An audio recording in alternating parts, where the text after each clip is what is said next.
प्रधानमंत्री मौज करतायत. प्रधानमंत्री जीवनाचा आनंद लुटतायत. प्रधानमंत्री एका वेगळ्या भूमिकेत शिरलेले आहेत. देशाची अर्थव्यवस्था पूर्ण कोलमडलेली आहे.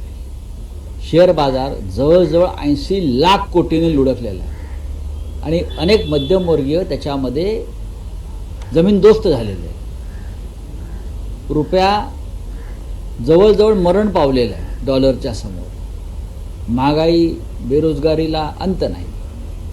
आणि आमचे प्रधानमंत्री हे अशा प्रकारे सुंदर मजा मारतायत, मजा करतायत, आनंद घेत आहेत. माणूस निवृत्तीकडे झुकला की अशा प्रकारचा आनंद घेण्याची, मौज घेण्याची वृत्ती वाढते. प्रधानमंत्री आता लवकरच 75 वर्षाचे होतील म्हणजे त्यांनीच केलेल्या नियमानुसार निवृत्त व्हावं लागणार आहे. त्याने एक नियम केला आहे, 75 नंतर कोणत्या संविधानिक महत्त्वाच्या पदावर राहायचं नाही.